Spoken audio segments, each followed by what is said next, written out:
Media అంతా ఒక side ఉండిపోయింది కాబట్టి కొన్ని కొన్ని లోపాలను ఎవరు హైలైట్ చేయట్లేదు. కానీ ఆలస్యంగా అయినా చంద్రబాబు నాయుడు గారు నిజం ఒప్పుకున్నారు. ఏంటి, ఈ ఉచిత గ్యాస్ పథకానికి సంబంధించి ముందుగా డబ్బులు వేసేసి తర్వాత గ్యాస్ సిలిండర్లు వాళ్ళనే కొనుక్కోమని చెప్దాం అనే నిర్ణయం తీసుకుంటున్నారు. కాబట్టి ఒక రకంగా మొన్నటి వరకు సక్రమంగా డబ్బులు పడలేదు అనే నిజమైతే ఒప్పుకున్నారు. ఎందుకంటే బాబు గారి దృష్టికి కూడా వచ్చిందట. బాబు గారు కూడా అధికారులకు ఆదేశించారు, ఆ గ్యాస్ సిలిండర్ డబ్బులు ఏ పడట్లేదంటే దాని సంగతి ఏంటి చూడండి, గ్యాస్ ఏజెన్సీల దగ్గర అక్కడ పెండింగ్లో ఉంటున్న ఏంటి గ్యాస్ ఏజెన్సీలతో మాట్లాడండి అని చెప్పి అధికారులకు ఆదేశించారు, పౌర సరఫరాల శాఖకు సంబంధించిన అధికారులకి.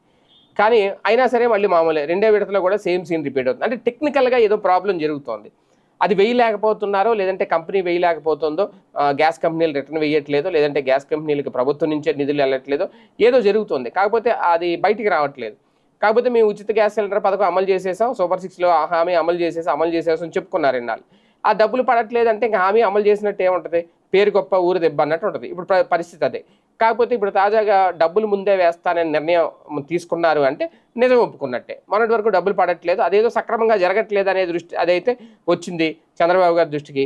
ఎందుకు వచ్చిన తలనొప్పి, రేపొద్దున ప్రతిపక్షం ఇదే పట్టుకుంటే కనుక అదే ఫెయిల్యూర్ అవుతుంది, అతిపెద్ద ఫెయిల్యూర్గా చూపిస్తారు, ముందు డబ్బులు వేసేయండి తర్వాత సంగతి చూద్దాం అని ఏదో చెప్పారు. మొత్తం మీద ఒక నిర్ణయం అయితే తీసుకున్నారు. అలాగని చెప్పి దీన్ని ప్రతిపక్షం క్యాష్ చేసుకోలేకపోయింది. ప్రాబ్లం వచ్చేసింది, ప్రాబ్లం సాల్వ్ చేసేసుకుంటున్నారు కూడా, చేసేసుకునే ప్రయత్నం కూడా మొదలైపోయింది. కానీ ప్రతిపక్షం ఇటువంటి వాటి మీద దృష్టి పెట్టదు. ఎప్పుడు చూసినా జిల్లాల మీటింగ్లు, మీరు అది చేయండి ఇది చేయండి, ఇయే అధ్యక్షులు పెట్టుకోవడం, జిల్లా అధ్యక్షులు పెట్టుకోవడం, నియోజకవర్గాల అధ్యక్షులు పెట్టుకోవడం. ఇంకా 10 ఏళ్ళైనా పార్టీ పెట్టి ఒకసారి అధికారంలోకి వచ్చేసినా సరే ఇంకా గ్రౌండ్ లెవెల్లో బూత్ లెవెల్లో కమిటీ లేరు, బూత్ లెవెల్కి సంబంధించి అక్కడ ఎవరిని పెట్టరు, ఎవరో దొరకరు. ఇంకా అదే సరిపోతుంది. అధికారులు ఉన్నా లేకపోయినా వైసీపీ పరిస్థితి అదే.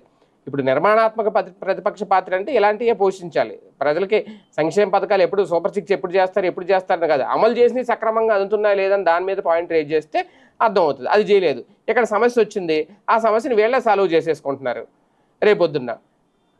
అంటే ఓకే, సాల్వ్ అవ్వాలి ఫైనల్గా, ఎవరు చేసినా సరే సాల్వ్ అవ్వడం అక్కడ కావాలి. కానీ ఏం జరుగుతుంది అనేది ప్రతిపక్షం ఎంటర్ అయితేనే కదా బయటకు వచ్చేది. అసలు ఏం జరుగుతుంది, టెక్నికల్గా ఏం లోపం ఉంది, ఎందుకు డబ్బులు వేయలేకపోతున్నారు, ఇప్పుడైనా ముందు డబ్బులు వేసేస్తే అవి కంపెనీలకు వేస్తారా లేదంటే లబ్ధిదారుల ఖాతాల్లో వేస్తారా ఏంటనేది క్లారిటీ రావాలి కదా. ప్రతిపక్షం అడిగితే అవన్నీ బయటకు వస్తాయి.